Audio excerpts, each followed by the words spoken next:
तो इस एपिसोड की शुरुआत में हमें दिखाई देता है कि डेव एलेना को लेके ये कंफ्यूज हो गया था। कहीं वो हैरिस तो नहीं। लेकिन फिर वो सोचता है, हाँ हैरिस काफ़ी हैंडसम था लेकिन वो एक लड़की नहीं हो सकता है। मुझे इस लड़की से हैरिस की थोड़ी सी प्रेजेंस की झलक महसूस हो रही है, लेकिन ये शायद सिर्फ इसलिए भी हो सकता है कि एलेना के पास इस समय गॉड स्वॉर्ड कालदेरस है, जो हैरिस ने पूरी ज़िंदगी अपने साथ रखी थी। तो हो सकता है थोड़ी प्रेजेंस इसलिए मुझे महसूस हो रही हो।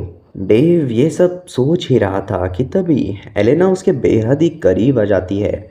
वो देखती है डेव उसकी तरफ देख के ही कुछ सोच रहा था, और ये देख के एलेना उसे घूरने लगती है। लेकिन तभी डेव कहता है, नहीं नहीं सॉरी, मुझे लगा तुम कोई और हो, लेकिन मुझसे शायद गलती हुई है। ये सब चल ही रहा था कि तभी वहाँ बैरिस आ जाता है। वो उन दोनों को इतना करीब देख के बोलता है, भाई ये सब क्या है? क्या तुम एलेना को पहले से जानते हो? नहीं, ऐसा कैसे हो सकता है, तुम तो कोमा में थे। और ये सुन के डेव कुछ नहीं कहता है, बस उसकी तरफ मुस्कुराते हुए एक आंख मार देता है। और बैरिस की बात सुनने के बाद वो सोचता है, अच्छा तो यही है वो एलेना द फॉलन। इसके बाद एलेना वेल्टियन की तरफ देख के पूछती है, वेल्टियन क्या तुम अपने बिहेवियर को एक्सप्लेन करोगे? क्या तुम इस ऑनर के वर्दी हो कि तुम यहाँ पे ये मैस क्रिएट करो? लेकिन ये बात सुन के वेल्टियन बोलता है, मैं बस अपना प्राइड वापस क्लेम करना चाहता हूँ, इसीलिए मैं इस लड़के को जो कि राउंड किंगडम का प्रिंस है इसे चैलेंज कर रहा हूँ, क्योंकि इसने मेरी बेइज्जती की है। इस तरफ एलेना और वेल्डियन की तरफ बहस चल रही थी। वहीं दूसरी तरफ पीछे से डेव कहता है, मैं तुम्हारा चैलेंज एक्सेप्ट करता हूँ। डेव की ये बात सुन के वहाँ खड़े सभी लोग बहुत ही ज़्यादा चौंक जाते हैं। लेकिन डेव ज़्यादा कुछ नहीं कहता, वो बस ज़मीन में पड़ा हुआ दस्ताना जो वेल्टियन ने उसकी तरफ फेंका था उसे उठा लेता है और कहता है, हाँ मैं तुम्हारा चैलेंज एक्सेप्ट करता हूँ।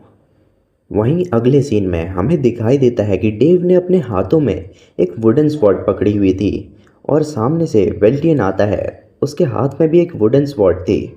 वो डेव को अपनी तलवार को इधर उधर घुमाते हुए देख कहता है, तुम बिल्कुल एक अनएक्सपीरियंस्ड इंसान की तरह अपनी तलवार स्विंग कर रहे हो। अगर तुम मुझसे अभी माफ़ी मांगो तो मैं तुम्हें छोड़ दूंगा।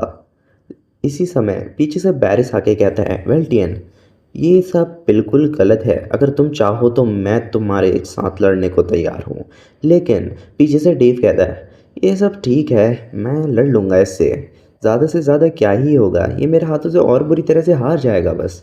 लेकिन बैरिस अभी भी बहुत चिंता में था, क्योंकि वेल्टियन भले ही कैसा भी हो लेकिन वो एक अच्छा स्वर्ड्समैन था, और ये बात बैरिस अच्छी तरह से जानता था। और बैरिस ये भी सोच रहा था कि डेव कुछ ही समय पहले कोमा से जागा है, उसकी बॉडी में अभी इतनी स्ट्रेंथ नहीं होगी कि वो वेल्टियन से लड़ सके, लेकिन वो फिर भी वेल्टियन से लड़ने को तैयार हो गया। अगर सब कुछ बहुत बुरा हुआ तो डेव पूरी तरह से घायल हो सकता है इस मैच में। तो इस मैच के रूल्स ये थे कि कोई भी अपनी स्वॉर्ड को माना से कवर करके हमला नहीं करेगा, क्योंकि इससे सामने वाला घायल हो सकता है।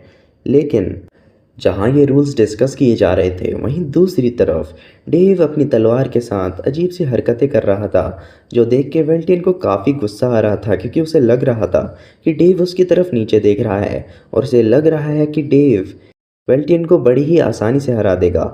लेकिन डेव ऐसा कुछ नहीं सोच रहा था, वो तो सोच रहा था कि इस मैच से इतना कुछ फ़र्क पड़ता ही नहीं है। वो तो बस थोड़ा एंजॉय कर रहा था इस पार्टी में, और देख रहा था कि आगे क्या हो सकता है, क्योंकि वो तो जानता ही था कि उसे हराने वाला इस पार्टी में अभी है ही नहीं कोई। लेकिन वो अपनी पावर्स भी यहाँ पे एक्सपोज नहीं करना चाहता था, तो वो सोचता है कि वो कम से कम एफर्ट में इसे हराने की कोशिश करेगा, ताकि उसे अपनी पावर एक्सपोज ना करनी पड़े।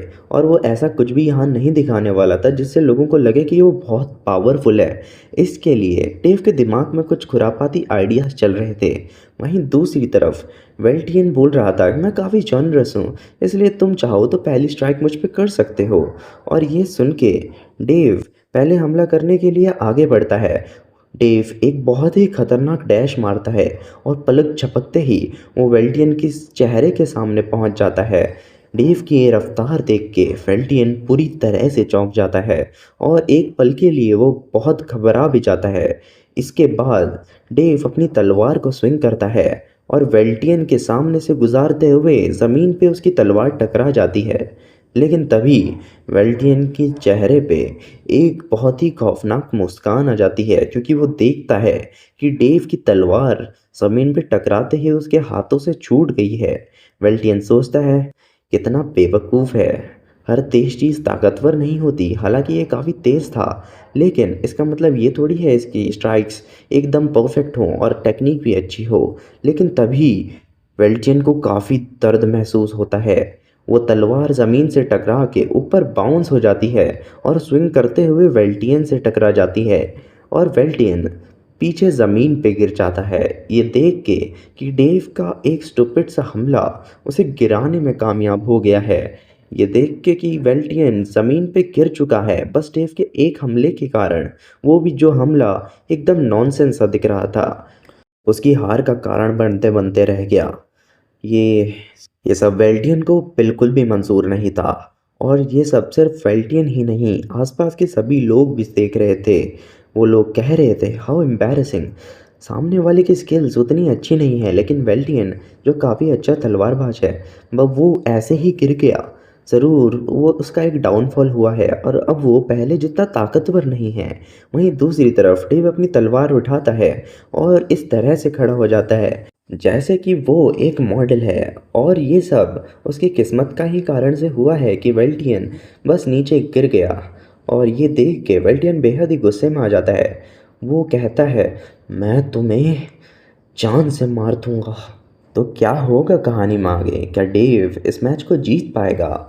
और क्या चल रहा है उसके दिमाग में वेल्टियन के लिए, जानने के लिए देखते रहिए इस कहानी को, जिसके लिए सब्सक्राइब कीजिए हमारे चैनल को। और आगे के एपिसोड्स देखने के लिए डिस्क्रिप्शन और कमेंट सेक्शन में आपको सारे एपिसोड्स की एक प्लेलिस्ट मिल जाएगी, आप उसे वहां से एक्सेस कर सकते हैं। तो चेकआउट करना